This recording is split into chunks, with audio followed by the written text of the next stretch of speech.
S'il y a quelque chose qui est vrai, je crois que c'est qu'on n'échappe jamais à sa culture. On n'échappe jamais à son histoire. Peu importe la façon où vous déplacez, je dirais, vous emmenez beaucoup de choses avec vous.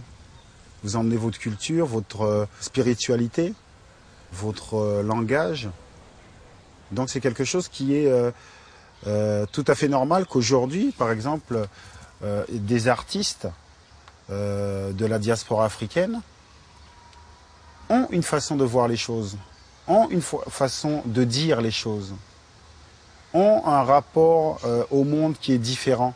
Mais ça, c'est le lien historique de génération en génération.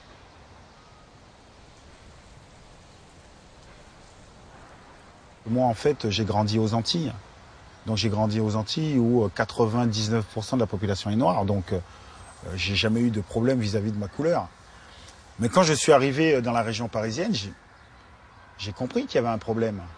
Donc moi j'ai été un peu surpris. Parce que j'entendais qu'on me disait de la noiraude, des choses par rapport à ma couleur et que j'avais pas l'habitude. Donc j'étais un peu triste et parfois j'avais les larmes aux yeux.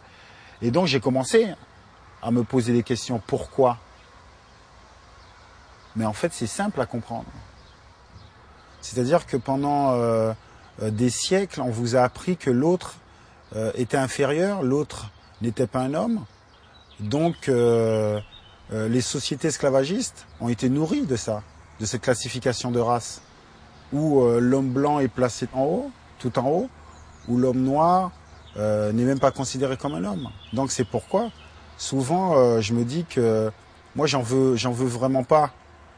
C'est peut-être pas le mot d'ailleurs. Je comprends ceux qui sont racistes. Je comprends pourquoi il y a des problématiques dans la société pour un noir. C'est tout à fait normal parce que c'est le poids de l'histoire.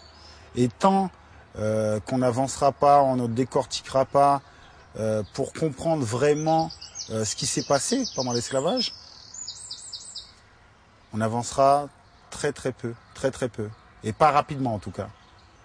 C'est vrai que chaque génération remet en cause certaines choses, mais la vraie question, et c'est comment on voit l'autre. Comment on voit l'autre. Est-ce qu'on voit l'autre comme son égal?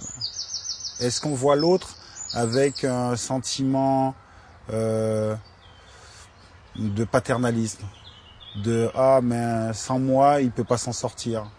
Il a besoin de moi pour s'en sortir, il faut que je l'aide. » Donc c'est ça la vraie question.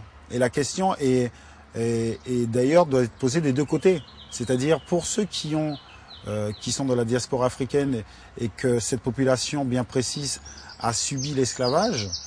Et l'esclavage, c'est quoi? C'est avoir honte de soi-même quelque part. C'est avoir honte de soi-même. Donc ça veut dire que ces gens qui ont vécu cette société doivent aussi se soigner. Ils doivent se soigner. C'est-à-dire ils doivent réapprendre à avoir une confiance en eux, à s'aimer pour dépasser justement le racisme.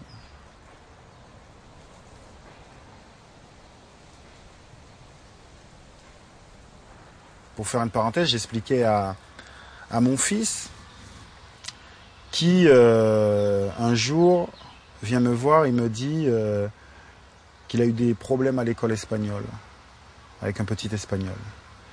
Le petit espagnol lui disait « Ouais, t'es un mongolien de noir et je ne veux pas que tu t'assoies près de moi parce que tu vas me contaminer. » Et donc, je me mets à sourire. Et donc, je lui dis « Ah bon, il t'a dit ça? Et toi, alors, qu'est-ce que t'en penses ?» Et lui, il me dit qu'il n'en pensait pas grand-chose, que le petit garçon était ridicule. Et je lui dis « Mais tu as raison. » Je lui dis « C'est ce qu'il faut faire parce que toi, tu es noir, tu verras que en grandissant, ta couleur va peut-être te créer des problèmes parce que certaines personnes pensent qu'être noir, c'est différent et c'est être moins bien. Mais l'important, c'est toi. C'est le regard que toi, tu as sur toi-même. Parce qu'à force d'entendre ça, toi, tu peux peut-être l'intérioriser. Et le plus dangereux, c'est ça. Parce que comment prouver à l'autre que vous pouvez si vous-même, vous pensez que vous ne pouvez pas? C'est assez délicat. Quelque part, si vous vous intériorisez, c'est quelque part que vous croyez que le noir a un problème. Le noir n'a aucun problème. On a inventé à un moment donné qu'il avait un problème pour cautionner l'esclavage, voilà. Mais après, le noir n'a rien à prouver. Il n'a rien à prouver, c'est quelqu'un comme un autre, avec ses qualités, ses défauts. Et il ne faut pas tomber dans une certaine agressivité, parce que après, ça peut être aussi du ressentiment. C'est-à-dire qu'il y a certains noirs qui peuvent avoir un sentiment très fort et en vouloir aussi aux blancs.